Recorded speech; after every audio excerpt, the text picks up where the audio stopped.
Good evening, everyone. My name is Sam in the corner over here, and on behalf of Book Soup, I'd like to thank you all for joining us for tonight's event with Mena Suvari in conversation with Zibby Owens discussing the great piece, A Memoir. Tonight's event will end with a Q&A, and to submit a question, please use the Ask a Question button at the bottom of the screen.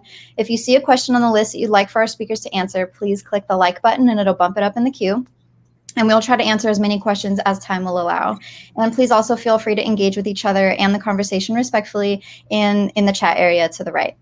And we'll be hosting more virtual events in the near future, and you can learn more about them on our website by signing up for our email newsletter. And you can also follow us on social media at Book Soup, as well as following our Crowdcast page right here so you can get direct notifications. And past events are also available on our YouTube channel. Please support Book Soup and our authors tonight by purchasing a copy of tonight's featured book, which you can do by clicking the green button right below the viewer screen. This will redirect you to our website where you can complete the checkout process. And we have signed book plates from Mena, so this is the place to get them. And please get your copy before they are sold out. And we're also selling digital audiobooks and ebooks through Libro FM. I'll reshare the links, but I did share them at the top of the chat if you scroll all the way up, the link to the audiobook for the great piece. And I also have a link for Zibby Owens' anthology, which I will mention in a moment. So we're also open for in-store browsing. So if you're local to Los Angeles, please stop by the store from 10 a.m. to 7 p.m. and we would love to see you. And with that said, let me introduce our guests for this evening. Mena Suvari is an award-winning actor whose credits include American Beauty, American Pie, 6 Feet Under, Chicago Fire, and American Horror Story, among many others, and she lives in Los Angeles. And this is not in her bio, but she is the author of tonight's book, which is why you're here, so thank you so much for joining us. Thank you for having me. And Zibby Owens, our in conversation guest tonight, is the host of award-winning podcast Moms Don't Have Time to Read Books and several other podcasts. She edited the anthology Moms Don't Have Time to Read Books, a quarantine anthology, which you can purchase at the link that I will repost again. A Good Morning America contributor, Zibby also writes regularly for the Washington Post, and her next book is another anthology called Moms Don't Have Time to Have Kids. And the proceeds for her quarantine anthology go to COVID research. So keep that in mind. And without further ado, I'm going to turn the camera over to Mena and Zibby. Thank you both so much for being with Book Soup tonight. Everyone, please sit back, relax, and enjoy the presentation. Thank you. Hi. This is so fun. I want to make sure I say your name right because in the book you have when someone pronounces it too long, like Mena, and I was like, I don't want to say it. That was a terrible thing. So I'm gonna not pronounce it that way. I'm kidding. You'll never be that person. Okay, no. Yeah, Mena Suvari. Yeah, no, I'm kidding. It's a weird one. I technically have an umlaut over the U. So wow. Yeah. Haven't had a lot of umlauts in my life lately, so it's nice. I used to write my name with a line over the E when I was younger because I was so upset by being called Mena all the time. Oh, interesting. I felt like I'd prove my point if I wrote it that way. So Mena, thank you for writing this beautiful memoir and sharing all of your life story. I mean, when people talk about putting your life on the page, like that is what you did, like check plus, here it is. Bearing your soul, going back into it, and maybe there's a lot you didn't say, but it feels as if a lot of it got into the book. Yeah. Well, I did write too much because I technically was writing in the wrong format. I've never done this. What do you mean? Before. Well, since we all are familiar with this here, you probably know text edit, right? So I wasn't, I was in the wrong format. So I was thinking that I had to, write X amount of words or get to a particular place. And I just kept writing and writing and writing. And it was too much. So we actually had to shape some of it back. But no, I don't think maybe a few small things, but I think I really put out a lot of it. So a lot of people call that brave, or they say things like that. Sometimes it comes from this place of needing to do it. You, in the book, said that you found all your old diaries and that sort of triggered you to want to write your whole story now that you're at a very different place in your life. And then you also at the end talk about how Me Too is sort of the moment and maybe this is your time. Mm-hmm. What was it? Why now? Why write it now? I mean, it was really those things and more. I feel like it was definitely a process. It was really like a cocktail of so many things that went into the mix. I feel like first and foremost, I had enough. I needed to talk. I needed to get that out. I needed to express myself. And I think what I try to communicate in the book is finding that voice. For me, I think learning or coming to learn and believe that I always had one and finding it again. And so there was this very big need for me to talk. And so that's originally how this, manifested or came out of me. And, of course, finding my diary, I found a suicide note. I mean, all of these things really got me thinking. I realized how, and looking back, that my life only got worse after writing that note. And I also had a red binder that I had made back then, which I had entitled The Great Peace. And it was basically my poems and some short stories that I had like literally typed up on a typewriter. It's probably like almost 60 loose pages. And I thought, I'll just publish that. Because I felt like I was ready to make some kind of move, but maybe I felt like, it's like safer in some way. And then, just sitting down, I sat down with a friend and shared the binder with them. And then in doing so, I shared some of the stories around some of the poems, because some of the poems I'd even time-stamped or like dedicated to a specific person. And so when I shared some of those stories, they really encouraged me to tell all of it and share it as a memoir and then incorporate some of the poetry in there. And so then I thought, okay, I sat back with that. And I guess I just I couldn't think about it too much. I felt like it was just something that I just felt so compelled. I needed to do this. And I know that that's weird. I never thought that I would write a book. I never thought that I was that kind of person. I never thought I had something to say or anyone would ever care. That's what so much of this book's about. But here we are. I mean, I don't think it's weird. I don't think it's weird. I think you. Well, I mean, I'm sort of like challenging all of that. I'm like breaking that mold. I was thinking about this earlier, and it was like the way that I view it is because I try to touch upon spirituality, like what it means to me in my life, like how I live my life. And there's so much of this, it just feels like I'm giving it back. Mm-hmm. It just feels like, thank you. I've been sitting with this for so long and I don't need it anymore. It's not serving me and you can have it back. And now I want to do something with it, so it's just been like this incredible process because there's like so much more in addition that's come out of now promoting it and talking about it and other people sharing with me. And so, yeah, it's a really beautiful thing. I'm very happy and I'm more than honored to be that person. It's great.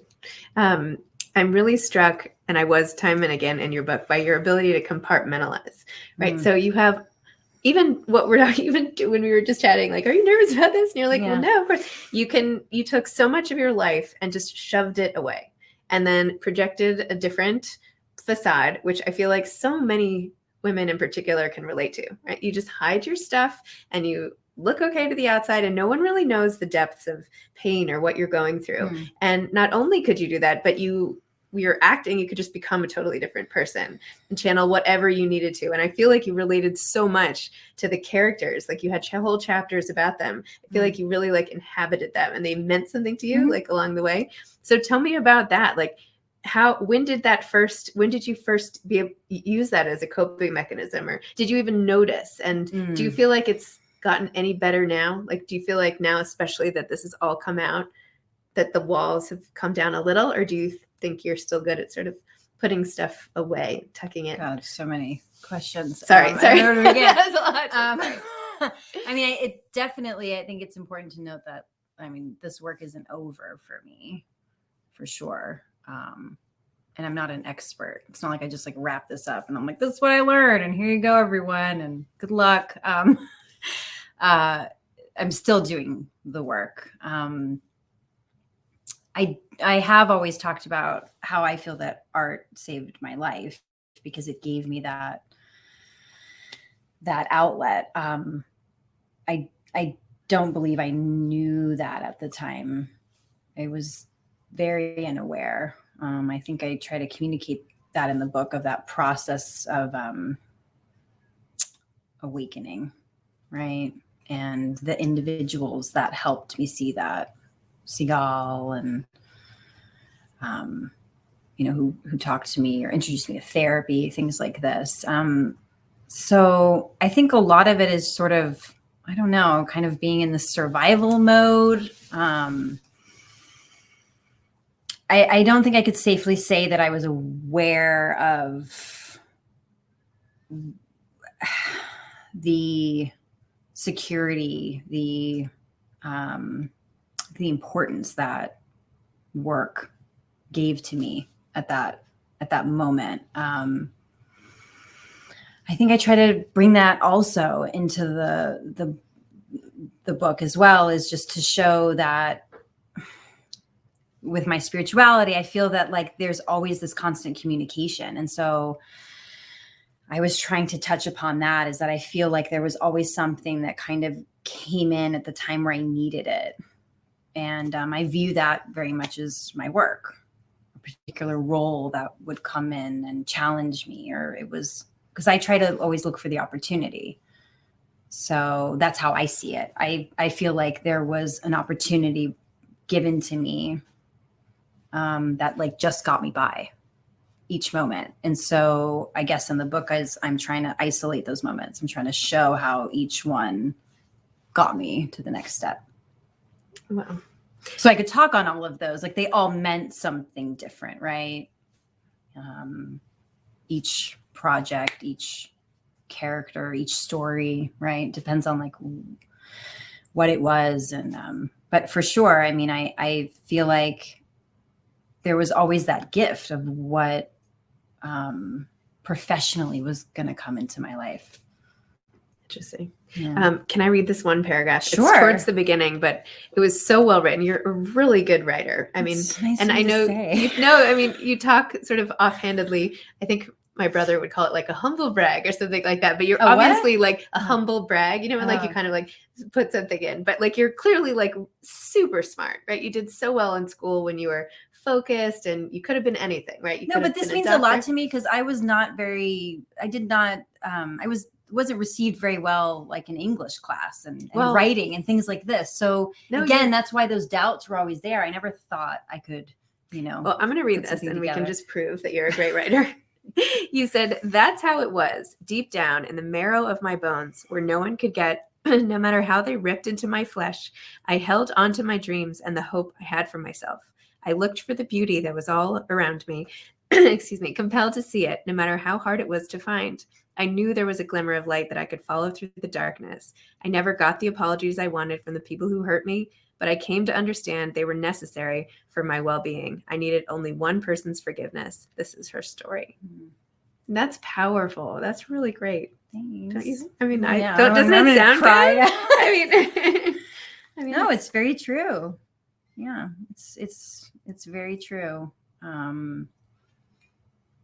Do you feel like, I know writing has been a balm to you in this time, and you talked about your time in the library and reading and all of that. Like, is there any of this, adding to the literature and like, how books have helped you? I feel like, for me, like books have always helped me so much. I want to like give back to thank all the books in a way, but I feel like they serve that role for you too. And oh, definitely. Because I feel like it's all about communication. That's why we're here. I'm very much about the spoken word. And I mean, language in and of itself and the power that it holds. I have that tattoo, word, sound, power, I'm very much about that. So for sure. I mean, I feel like I don't know. I believe that there is power in sharing. I mean, that's just what I experienced. And it's just simply that I felt like I wanted to I needed to do this for myself, but I also was so completely inspired by the way that, you know, everyone that I've experienced in my life has shared with me and been so fearless. Well, I feel like you had so many moments of trauma in your life that you didn't necessarily label as such, but that were starting from the very beginning, starting with, you know, everything that happened with men. I mean, it could just be, you know, the abuse that you went through, or getting over drugs, or all these things that happened. But honestly, I was so taken, like the accident you had on your retreat with getting thrown from the horse and thinking you were like never going to move again, and having to be carried on a stretcher that's one out of many. of the jungle. I know it's one of like Yes. a trillion traumas, but that was, I think, one of the more recent ones, right? I mean, that could have been two. Well, anyway. Yeah. But that's what I mean about forgiveness is I feel like, I mean, this was something I was thinking about earlier, and, you know, it was like mystifying for people, they didn't quite understand that. And I guess I viewed it as like, again, in relation to my most important relationship I feel with the universe, is that I feel like I got to this point where I just saw how I was the one who was consistently abusing myself in a way and holding myself back, because I'd had so many moments like that. I fell off a 30-foot cliff when I was 8. Yeah. And I didn't break a bone. And so I was trying to communicate how there's been these moments where I felt so completely lost and so abandoned, but yet I never was. Because there was always something beautiful that was given to me. There's always like just enough, whether it was something personal, a friend or someone that I met, or a professional work opportunity. There was always like a little gift that like just got me by. It gave me just enough to see that. And in the book, I talk about my second husband. I talk about how being able to work on American Horror Story was like just another example of, you know, making me feel good enough about myself to take the next step. Yeah. So I feel like it's like you've done everything you could to destroy yourself, right? Everything and it's almost reading the book like a miracle that you're even like sitting here. Like I think I fought and I tried to prove that no one cared about me. I think I put a lot of effort into trying to prove that my existence didn't matter. That's how I saw it. And so from macro, I just had too many of these moments where it was just, how did I come out of that alive? And that really put me in this place of like, what am I doing and why am I here? And, you know, how am I really appreciating and valuing my life? So those were those moments for me of like, I didn't die in Costa Rica, but yet I'm sitting here in what I referred to as my poopy diapers, feeling bad for myself and waiting maybe for an apology. And it never got me anywhere. And so that's why it's like trying to communicate that moment of, you know, why now? Because I've been sitting with it my whole life. So what do you think it is? What is like your whole, this is kind of a bigger question, but having gone through all this stuff, like, why has the universe sort of like not let you succumb to all the things that you've tried to do to yourself? I mean, like, why do you keep getting rescued? What is it about the universe and nature and spirituality? Why? What do you think? I don't know. And I'm trying to figure that out. And I feel like recently I was thinking on that because I'm ever the Aquarian and trying to understand it. And I don't know. I was like feeling earlier coming here, how it's like, really, I wanted to use the word pumped. Like I'm pumped right now. I'm ready to go. That's how I see it.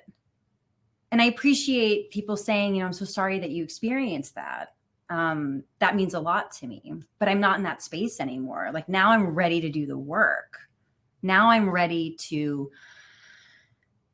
I don't know, commit even more, stay committed and create the change that needs to come about. I mean, so that's exciting for me now. Well, you were like walking around with this like heavy cloak on you, and now you've like put it to the side finally. So you're like ready to, I totally get it. And that's exciting for me because I've been sitting with that for so long.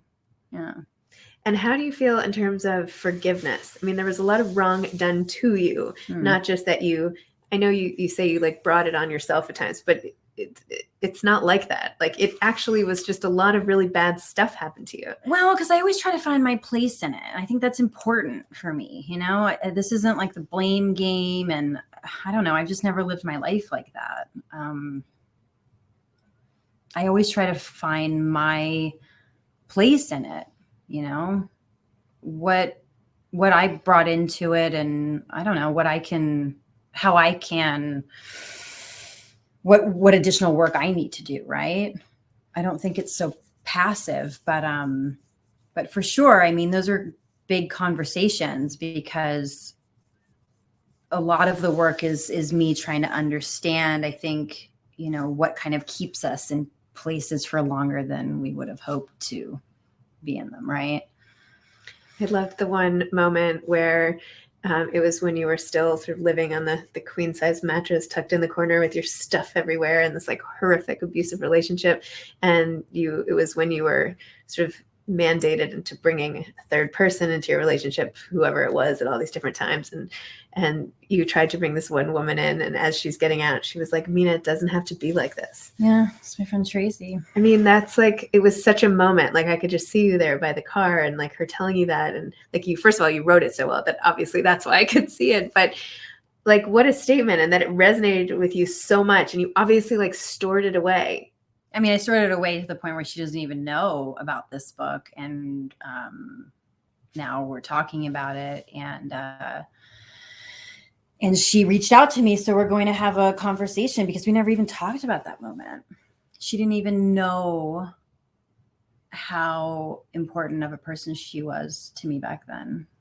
So I thought that was pretty incredible after all these years. And that's what I mean about like the additional healing, the things that are coming out of this now, which I never would have expected. Because I mean, I didn't tell anybody about it because I'm not that person. I didn't think like, oh, I wrote a book, get ready, everyone. Like it was something that I needed to do. I needed to tell my story, and that's just how it came about. But, so I'm learning how to embrace that. It's sort of mystifying to me.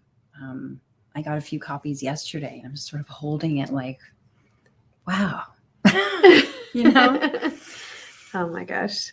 And it was also interesting how you wrote about fame and how it kind of happened to you, and how you were so like in your own world that like movies would come out and you're like, oh yeah. And then that movie came out. And then all of a sudden I was recognized, and yet nobody would know what was going on secretly in, behind the curtain. And yet I was just trying to survive. I just didn't. And I don't try to share that in like, a negative way, but that just wasn't my main focus. To be completely honest, I, drew up plans to be an architect when, on grid paper when I was young, or I had my archaeological dig, or I chose medical research, for career day. I didn't necessarily think I would become an actor and particularly famous. So it was very weird for me, when all of that happened, because I'm still trying to figure out who I am, because I think a lot of that happened at the point where, and because of a lot of what was happening personally for me, that never got to happen on its own. I never got to develop that. I was all of a sudden just given fame. I was given this like identity over here. And so I believe it wasn't like a healthy development of my own. So then there was like this disconnect of like, oh, wait a minute. If I'm this over here, I have to play into that because it doesn't equate with where I came from. That can't equate. This shiny thing must have come from this past, right? So that's why I had to stay separate. I didn't think that would be possible. I don't know, maybe just that day and age. I didn't think we walked around like that, of, wearing our emotions and our hearts on our sleeves. So yeah, I disconnected, and I went into survival mode. Yeah. So I love that you're like pumped for the next phase, because honestly, no, you're so young. I mean, I don't know how exactly old are you, right? I'm 42. Okay. I feel ancient. Thank you. I'm 44. But anyway, you're younger than me. So I'm going to say you're young and you just had a baby and that's so exciting.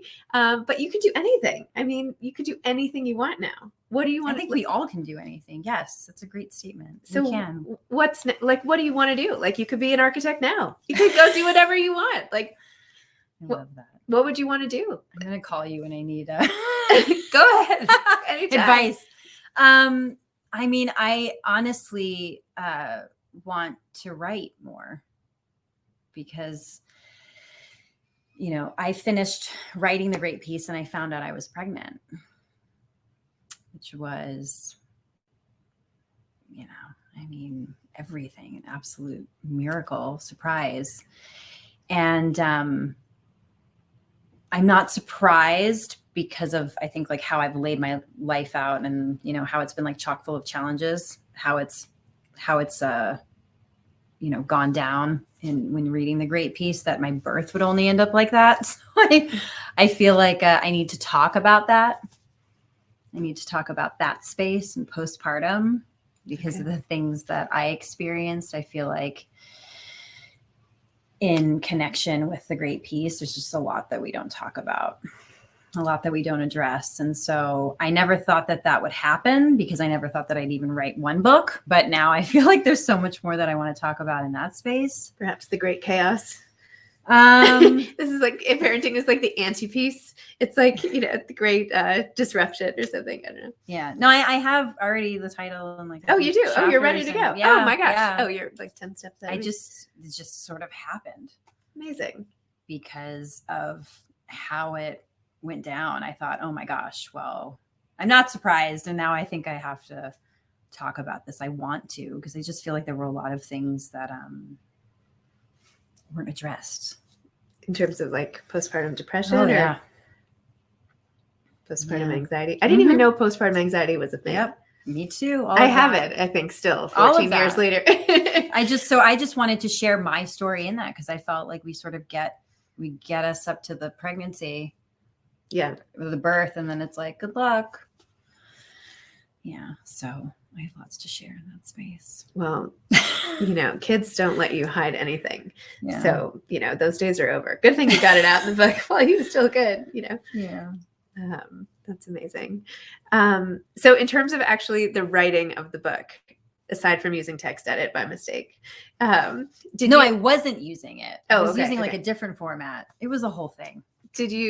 What was like your process like writing it? And I can only imagine that some of these scenes, like to have to type them again, must have been really emotional. Like, are you at like a cafe? Like, give me a visual of where you were. No, at home, or outside. I'd like to be outside, nature. That would make me feel good. Did you know you wanted to do all these chapters, these kind of like short-ish chapters and different scenes? And things like that? Because I just started from the beginning. I just started writing. I just was like, I just told the story. And then we shaped it. Then we went into, I couldn't have a very long chapter. Let's kind of the most important parts and, naming chapters and figuring out what photos I wanted to include and all of this process. But no, just, in the beginning, I was just kind of off and running. And then if I felt like I needed a moment, then I would stop, gather myself or take that space. Or maybe it was like the next day. Yeah. And you mentioned that the audiobook was emotional. Mm-hmm. Oh yeah. That I definitely had to stop, for sure. Especially with KJ. Yeah. Even in the editing process, it was always like right there. Do you know what's happened? I was like the epilogue, like the PS to this, to all these guys from your past. Do you have tabs on where anybody is? Have you, do you follow anybody in any way or just... No. No. Have they reached out to you? Well, the negative relationships, I don't know. I'm still friends with Sal and there are people that I'm still close with. But no, I read a really interesting quote, a statement from my second husband, but I thought it was so perfectly presented on his part that I didn't have to address it at all. But other than that, yeah. So now that you have written this book and are on your way to your second book, what advice would you give to aspiring authors? Oh, gosh. Oh, I mean, I feel so grateful that I had the right kind of people around me, the right kind of team that I could talk to, amazing editor and publisher. And I feel like people that understood me, that felt really wonderful. So just overall, I just felt like I could breathe in the way that I wanted to. And that's what I needed, right? So I think, it's so important to feel that you don't have to hold yourself back in any way. I'm not an expert, but I feel like, for me to just share first and foremost, right? And then get into the rest of the process. That was important to feel like I had the space to be able to do that. I don't think any author feels like they're an expert. But now you have to own it. Like, now you're an author. Look at that. It's pretty awesome. Thank you. I am learning how to incorporate all of that. It's hard to communicate that. I know that that's weird. It's strange to understand, but just the real desire that I had behind this, it was a real collaborative effort, because I wanted to just publish, the poetry book. Well, the poems were great too, but thank you. But I still was holding myself back on sharing all of it. And so thank you for giving me credit, but it's a lot of people that went into helping me be able to share my story. But maybe that's the whole point of it. Maybe that's the answer to the question, is that this particular story is so important to get out that's why you were sort of allowed to keep going. I don't know. Maybe that's and I want to share. That's what I want to share with people, right? Because that's why I believe we're here, is to communicate with one another and hopefully learn and grow and heal, inspire one another. That's just my perspective. And I guess I just simply felt like there's none of that will come if I don't share, if I'm the only one that just sort of sits with this. Amazing. So I didn't really know where it was going to go, but I just felt so compelled to do it and hoped for the best. And so that's why I'm excited. That's awesome. Because this is really beautiful. And I love how people are now opening up about what they've gone through. It's a beautiful thing. It's wonderful to experience and know I'm not alone, but yet that's so heartbreaking to realize that that's so commonplace. So I want to change it, right? Yeah. That's why I get excited. Well, it's hard to take on all that pain. Like, not like you need my advice. I would say, like, keep that, you can't take all that on. No, but it just makes me feel like if that's the case, then I'm more than happy to be that person. If that's what it takes then to create some of these conversations and hopefully create more change, I'll be that person. And do you have any plan? I want to take Q&A after this, but are you done with acting? You want to keep acting? How do you feel about the role of acting in your life? I love it. I feel very blessed. I feel very grateful to be able to do what I do. I was thinking about this earlier, and there's been this theme of me playing real life people, sharing these true stories, and it's come into my life yet again. And so I feel like there's something really beautiful about that. I'm more than happy to be that person. I've always loved being honest and being a truth teller. And so it's kind of like this thing where I get to do both.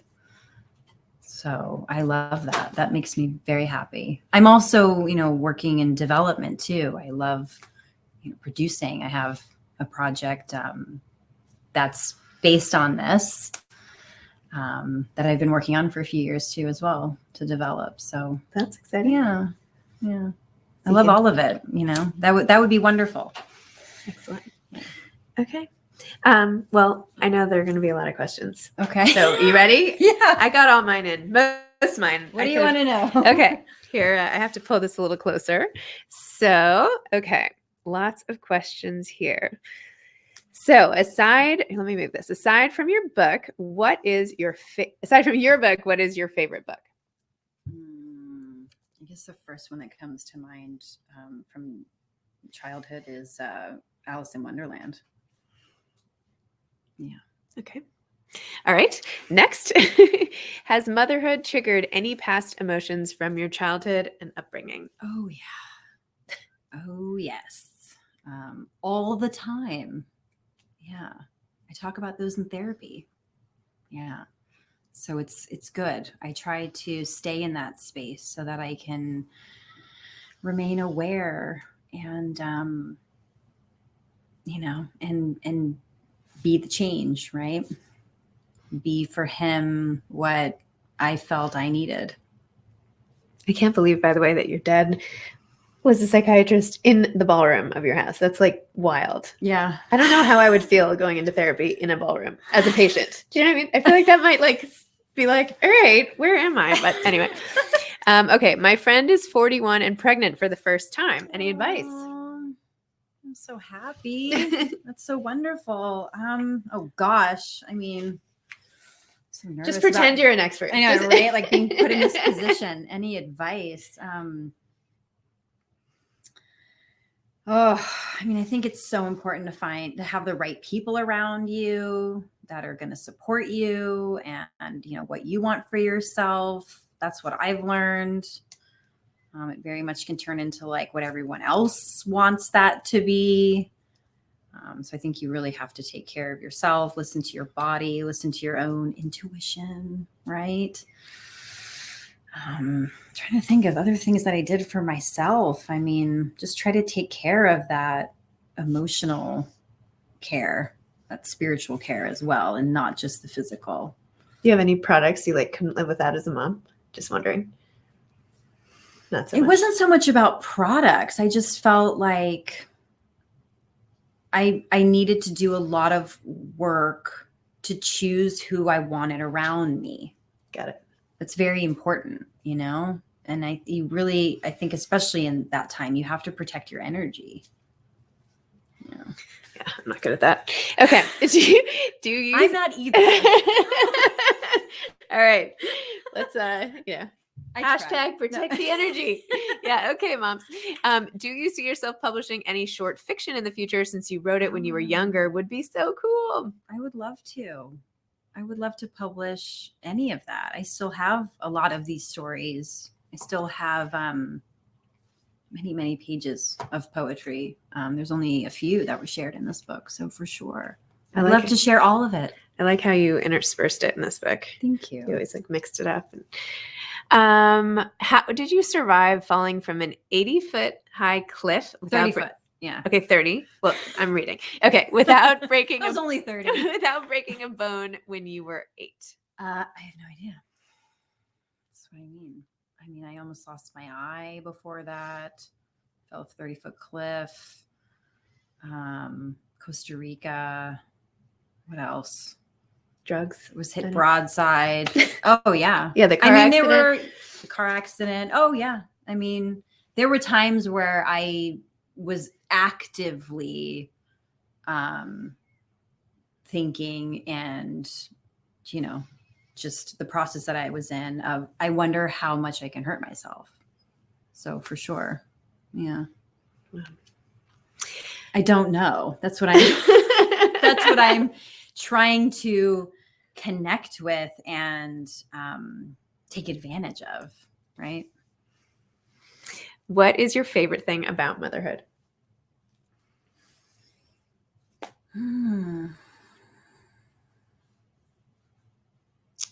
Possibility. Yeah. The potential. That's what's so incredible. It's always there. That's what I try to focus on. It's going to make me cry now. Oh. Right? There's just always a moment where we can be connected and choose better. Yeah.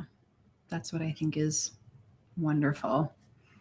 I mean, aside from everything else that I couldn't even label, there's a million things, but I think that. That's beautiful.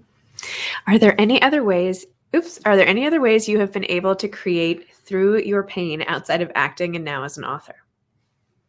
I've always tried to express myself, any form of art, painting. Trying to think. I mean, yeah, anything. I talk about when I got into pottery or any form of expression. Piano. Yeah. I'll just answer your question. Yeah. Well, I'm trying to remember. Yeah, any creative outlet, and that's what acting gave me. Yeah. Any way to express myself. Do you have a morning routine to center your energy and prepare for the day / any challenges you might face? I'm developing that one now because my son's only 4.5 months. So my sleep pattern is all over the place, and not yet. I've been slowly but surely trying to get out more and walk, especially like later in the day, not so much the beginning of the day. Around now, twilight's my favorite time of day. Go down by the ocean if I can. Grounding. Yeah. My copy of your book just arrived today. So maybe you touch on this in the book, but how was your high school experience? Did you have an influential / supportive teacher? I'm a high school teacher, so I'm always curious if someone has a favorite teacher. I did. Mr. Cassidy, my English teacher. Yeah, I did. I had a few teachers who, like, even if I just, didn't get like an A+ or it wasn't perfect, they were always just there. And yeah, I felt their presence. I guess I felt, that it was more constructive that to take the time to talk with me. Maybe as to why, I didn't get an A+ or something versus being lost in the mix. That always meant something to me because I felt that way. It was, big class sizes. I went to 2 different high schools. I remember sitting in one class with my hand raised the entire class and not being called. So I just, you're just like, well, yeah, do the work and, get out of here. So of course, when there's a teacher who's actually sitting with you and talking with you and taking a moment, that was Mr. Cassidy. I feel like anybody who gets like really great encouragement from one teacher has a much better shot at basically everything in life. Yeah. So that's part of why I talk about in the book when I, had like my midlife or emotional breakdown at 20 or 21 and I went back to school. Yep. Part of that was because I felt like I couldn't do it. Mm-hmm. I wanted to prove to myself that I was smart enough that I could do that because especially at that point in my life, it felt like, oh, you're a junior, you don't know where you're going to college yet. Like I was, like a screw up because I didn't have it all figured out. So that's why I went back, is because I wanted to feel that sense for myself. It's nice in school. You always feel like you're on some sort of path. I know. I feel like once I graduated, I was like, now what? Okay. Anyway, what were the best tools you used to help you cope / heal with your past? Wow. I mean, really getting into therapy. And I feel like that in and of itself, it's so important to find the person that works for you. This reminds me of, or it makes me think about how I feel like I gave my power away a lot. Like there was this sense of, oh, well, you must have this degree, or like you must have this experience, or you must have this, amount of years over me in age. So you must know better. And so I was just consistently giving all of my power away and never listening to myself. So, I mean, there's so many tools. That's one. Listen to your instinct, your intuition. That's always part of it. It's so important because, you know, that's all I did was denounce myself. That's all I did was like not listen to any of those signs. So that's important. I think it's important to take space. You know, it depends on what's happening, you know. It's hard to answer in such a general way, but I mean, for me, in some of those moments I learned through therapy, and I talk about with Seagal, learning how to apply those tools and, you know, apply like patience and space for myself, allow compassion so that I could move through those, maybe not react in a negative way or spontaneously, right? Those are just some of the little things I think that I would do. Stop for a moment, breathe, think about it, reassess. I feel like you could go on and on about this. I feel like it depends on what's happening. 1,000 tools in the toolbox. No, it's great. It's amazing. Just some of them, because I guess, you know, I was always like in a reactive state. No, it's great to have. I know. I feel like I try to teach this to my kids. Like, what are the tools we're putting in your toolbox? And you're just like, it's great. It's a lot, amazing. and it has to work for you. Yeah. You know, it's whatever works for you. I mean, in therapy, I mean, I guess one example is because I'm, you know, I love my therapist now. Like I had to find that person through the right referral, you know, someone that I'm friends with that I felt like, you know, we're on the same page or we've experienced things. And so that was the therapist for me. But, you know, one of the things that she helped me understand, and we gave it a name, was that personality back then that was in survival mode. And so then it was for me to understand that that person, that name or whatever that personality was, served me back then, but doesn't serve me anymore. Wouldn't it be funny if everybody went on book tour with their therapist? Yeah. Right? Like you might as well like get free sessions out of this whole thing. Yeah. You know, like every time you could just, you know, yeah, I mean, I don't know. 2 birds, 1 stone.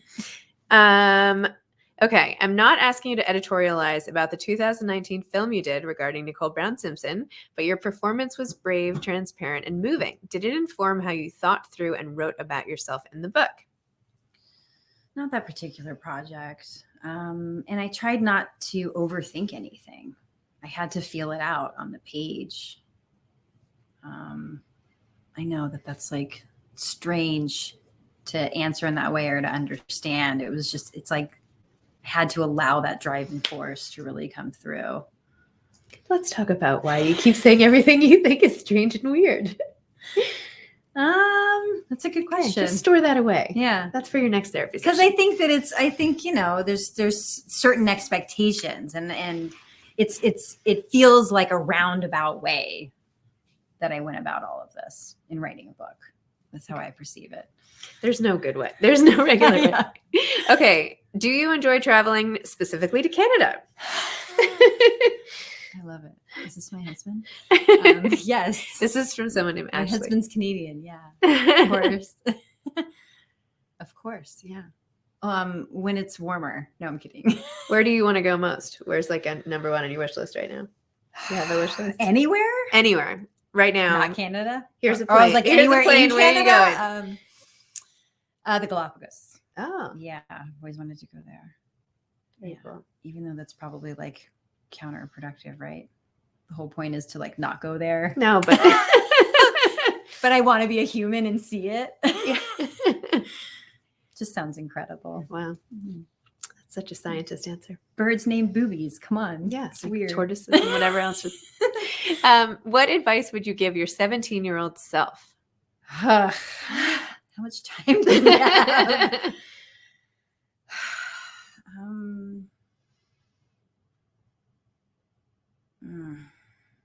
I think there's so much more. I think especially at that time and with Tyler, and I talk about how I had this moment where I just felt like, well, all my stuff's here. You know, I have nowhere else to go. I would want to just communicate that. There's so much more out there. And storage units too. But don't limit yourself. No. That's what I did. I didn't see any other options, I guess. I talk about this moment where I, in the very beginning of that relationship with Tyler, he's in the back room with a stripper and I speed onto the freeway, assuring myself I'll never allow myself to be treated like that or go, put myself in a position like that. And I clearly did. Oh my God, the scene with you on the couch, like curled up in a ball the first time that Tyler brought. Oh my gosh. I mean, there's so many moments. Like that could be the whole book, Anyway. Yeah, it's a lot. It's a lot in there. Okay. There's some that go all the way to the top now. Do you have a favorite role or film experience? By the way, I loved Bex so much. Your performance was so powerful. More people need to see it. Thank you. Do I have a favorite role or film? I mean, they've all meant something to me. I'm so bad with that question. Because that's just, I'm very Aquarian. That's how I see it. Like they all just meant something to me wherever I was at in my life. I could tell you what that meant, for all of them. That's how I see it. They all were the biggest gift and allowed me to grow in the way that I needed to. So it's very diplomatic. No, but it's true. They I'm all kidding. mean something to me. And depending on, when I worked on 6 Feet Under, I've talked about this. When Alan Ball came to me and, with this character, Edie, who was a performance artist. And that was absolutely terrifying for me. I was absolutely terrified to even consider a role like that. But I pushed myself to do it. And it brought me to a new space within myself that I needed to be. That I needed that challenge. And that's just one example. Yeah. As a parent, how might you steer your child from the path you endured, and what should those who were in a position to help you have done differently? Oh, wow. Well, I don't want to harp on like what someone should have done. Because I just wanted to present myself. But I think what I would like to do is I just feel that it's important to always be present. I want him to know that I'm always there. I want him to know that he could talk to me about anything and that there won't be a judgment or, I don't know. I want him to just know that feeling is there. I felt like it was just that process of, destruction. I felt like no one would really listen or care, so I didn't reach out. So I wouldn't want him to feel that way. Okay. In what ways have you, I think this is the last question, maybe. Yeah. In what ways have you prepared yourself to cope with sharing your journey? Wow. Doing the work. How do I prepare myself? I try not to think about it too much. I try to listen. I try to follow what I feel like I need to do without overthinking it. If that makes any sense. No, it was so weird. Yeah, I was going to say, or is that weird or strange? It was so weird. Because that's what I do. That's the whole point of, I think, what I'm trying to communicate. I was so stuck in that mentality of holding myself back, of overthinking it. Okay. I think you got, last question. Okay. Considering you're a serious award-winning actor, would you consider doing reality TV? Left field, here you go. I guess I would have to say that I think what I love so much about where we're at is that it seems like we don't have those lines of delineation anymore, those boundaries. And I enjoy this moment. I feel like, and I try to communicate that in the book, is from, where I came up in, it was this, I work in film and I don't do television. And, there wasn't this crossover, and I never saw it like that back then. And so I feel like it's I'm enjoying this time now because I feel like it's truly about like the messages that we need to get across. It's not so much about like the form that it comes in. So depends on what it is, right? And what we're hopefully addressing and need to talk about. That's the point to me. This is like reality TV right now. Yeah. This is reality. Let's make it. It's like therapy sessions. In treatment. A riff on in treatment or something. Anyway. Well, Mena, thank you for, well, first of all, for your book, of course, and for bearing your soul in the book and for discussing it. And thanks to Book Soup for having us. I love Book Soup, and this has been such a thrill. Me too. Thanks to everybody for watching. Me too. It's so special. I love Book Soup. I know what you've talked about in the space meaning to you, and it's so special and so incredible here. And I'm so happy that we still have this beautiful place to go to, and it's magical. And I can't believe I'm a part of it now. So. I can't believe that when I moved to LA when I was 21, I was like alone browsing in Book Soup and like watching movies with you. And now here we are. Here we are, like on Book Soup, hanging out. It's just so funny. Life is crazy. Life is crazy. I'm just gonna say life is funny. Yeah, life is weird. Anyway, weird. Yeah, that's the word of the day. No. Thank you both so much for such a beautiful conversation. And I love to hear your history with Book Soup. That's amazing. So thank you for sharing that. And thank you so much for having your launch with us. And congratulations, Mena, on your book. And I'm excited to read it and looking forward to more and some short fiction. I asked a short fiction question because that really intrigued me. So that would be really fun to read. So looking forward to more from you. And Zibby, thank you so much for being with us moderating. And everyone, thank you at home for watching. And please get your copy of The Great Peace at the green button. I also shared it in the chat area, so you can find it there as well. And I shared Zibby's book again, too. So thank you, everyone, and take care and have a wonderful rest of your evening. Thank you.